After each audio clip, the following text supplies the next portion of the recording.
Before we get started, I want to thank Kevin, A&K Productions, and Victoria for joining my Patreon this past week. Your support means so much to me, so thank you. If you would like to gain access to my bonus episodes as well, then head on over to my Patreon page at patreon.com/drnosleep to sign up. You can find the link in the podcast description. Now time for the story.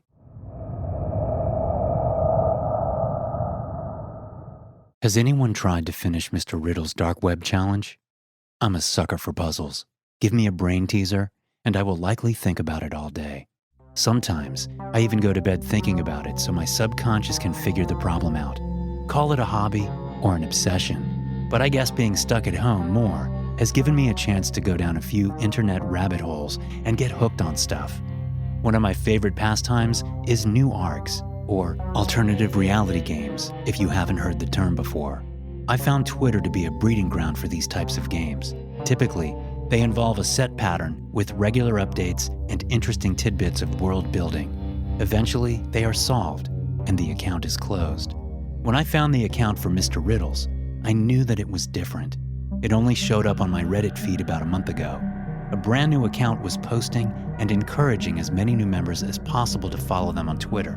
I had seen many similar ARGs do the same thing, but after going to their Twitter, I saw the intriguing artwork of who I guessed was Mr. Riddles, and I was impressed.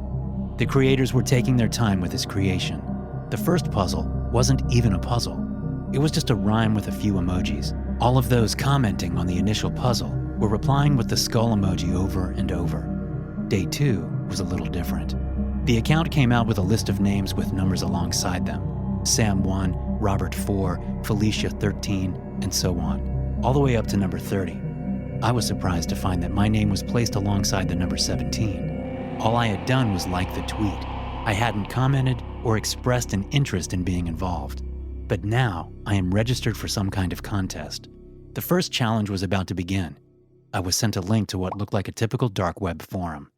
The rules seemed pretty straightforward. Every day, a new challenge would appear on the Twitter feed. Often, no one could get the right answer. By the end of the day, there was an announcement that someone from the list was eliminated. I think there's only one winner at the end, and the way things are going with these puzzles, it won't be me, one user wrote. Later that same day, a few of us that were hooked on the idea of this bizarre, unsolvable puzzle decided to make a Discord server and start putting our heads together. Hey, the rules didn't say we can't work together, am I right? John, one of the initial mods of the server, said. It sounded like a good idea, but the very next day he was eliminated. The Discord was shut down shortly after. The server wasn't deleted, but none of the channels worked. Another user messaged me that when they tried to DM John's account, he would just reply with gibberish. It's almost like a bot had hacked him, or his PC had been infected with a malware virus. Or as others suggested, maybe he had really gone insane. Some began to speculate that John must have been a plant. That's someone who involves themselves in the ARG and pretends to be a player, but is actually part of the production behind the scenes to make it more believable. It's also a brilliant tactic to make everyone involved in the game suspicious of each other. Divide and conquer. So when John just disappeared, we all just assumed it was another part of the game. That changed a few days later when someone shared a news article on the dark web feed. It was a murder in a nearby Tri-County area, but what was really eye-catching was that it said the person died playing an online scavenger hunt. I clicked on it and read in gruesome detail how the person had been convinced their sibling had a clue to the puzzle sewed on their body. A transcript of their confession said that it was because they couldn't stop playing the game. I didn't want to hurt anyone, but the game made me do it, the young man claimed. When further prompted to say what the game was all about, the boy repeatedly cut himself, spelling out a name in his blood. Riddles, riddles, riddles. Police were baffled. The small community of players in the challenge were stunned. Was it possible this game was killing people?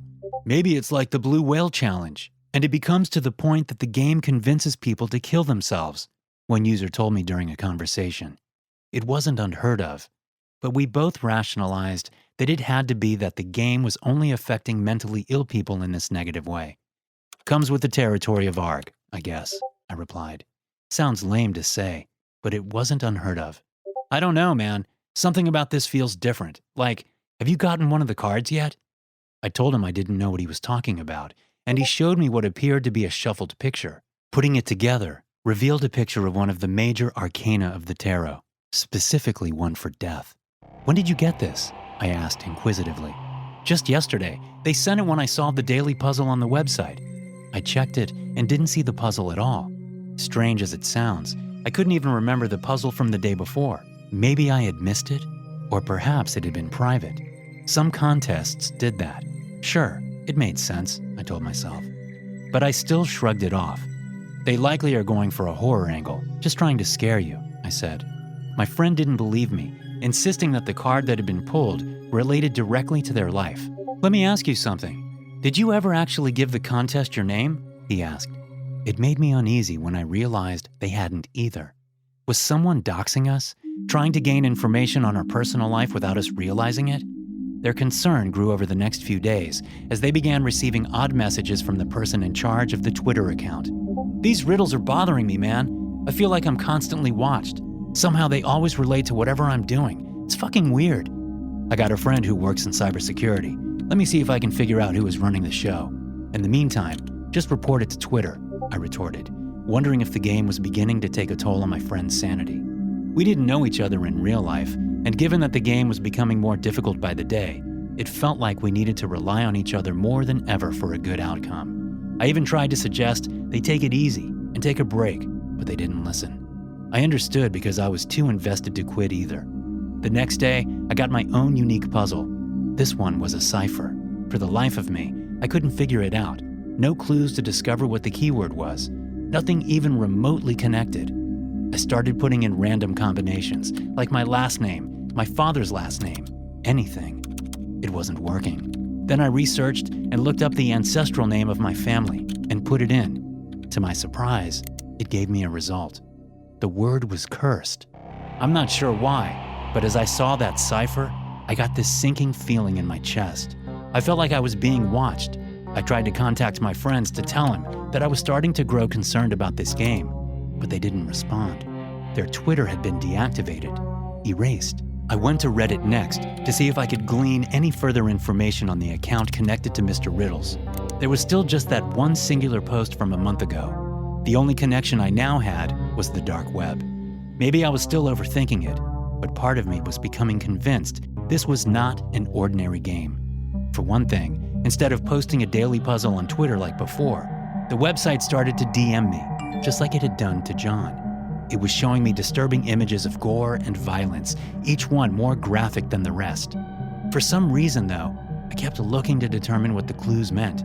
I was convinced that it was another puzzle, masquerading as something else. A taunting DM, unexpectedly, revealed an important clue. "Find your friend, and you'll find the rest." Did it mean the one I had been talking to online? It occurred to me they had gone silent for a few days, and I didn't even realize it. I scrambled the pictures faster this time, using his name as the answer. It revealed 5 other names. I didn't recognize any of them. Searching them on Google, I discovered that all were dead or missing. What was this game? I shuddered as I went to bed, trying to close my eyes and not think about Mr. Riddles. Those haunting deep eyes that had no face. The dark madness that swirled back and forth amid his aura. He was a devil. That night, I saw him more clearly in a dream. His clothes were a patchwork of colors, sewn together and worn out over time. A long brown leather coat draped over most of his figure, and his shaggy hair covered his face. 2 yellow eyes gently opened and closed in the shadows of where his face should be, but nothing else could be seen. His hands were gloved, and his feet covered by oversized boots. There was a ragged cane leaning beside him that had bite marks up and down, and as he spoke, he grabbed the cane and leaned up a bit once we noticed him.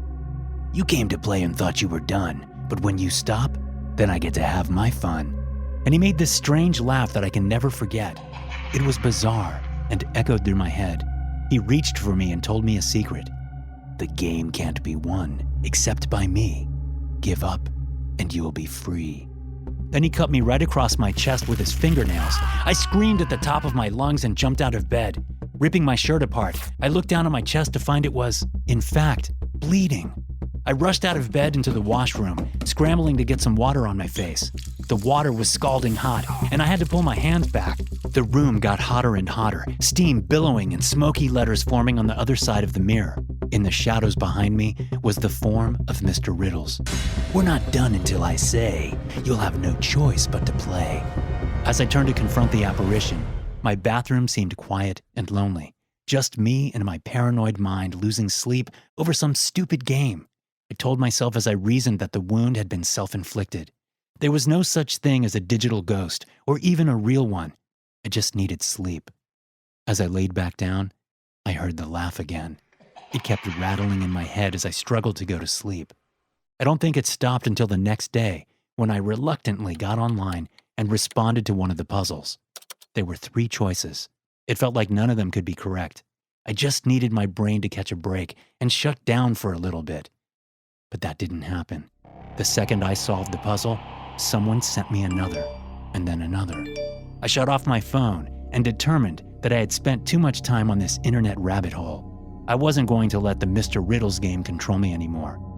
Or so I thought. That day at work during lunch, one of my coworkers was doing the daily jumble. "It's harder than usual," he said, showing it to me. I studied the drawing. It was a white rabbit with a number 17 on it, the same number that I had pulled as a participant for the contest. "How in the hell? Can I see that for a second?" I asked nervously, taking the paper away and staring hard at the mysterious picture. The rabbit was talking to someone who was hanging upside down, and the caption said, "How do we decide who wins now?" followed by 2 blanks. I immediately started to unscramble the words.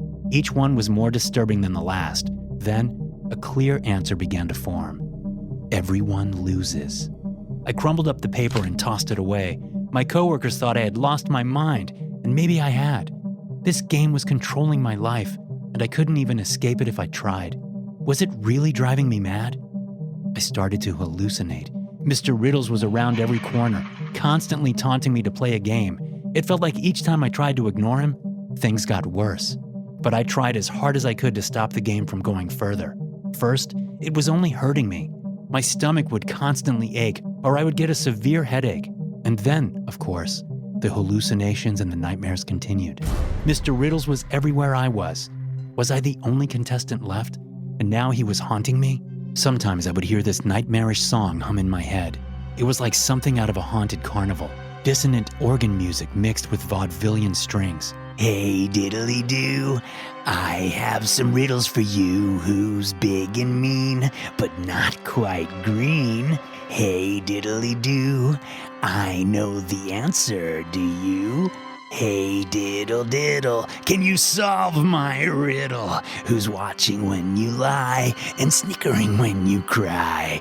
Come play the game, you'll never be the same. Hey diddle diddles, why don't you come meet Mr. Riddles? He'll keep you busy from 5 to 3 and never leave your company. He's the friend you never had and the one that always does bad. You say you don't want to play, you'd rather be good and stay away. Then don't sing the song or else you'll go wrong. Hey diddly do, what's going to happen to you?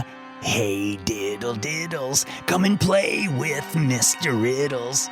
It disturbed me each time the tune rattled through my head. What did it mean? Was I doomed to play this game forever? Was there no way out?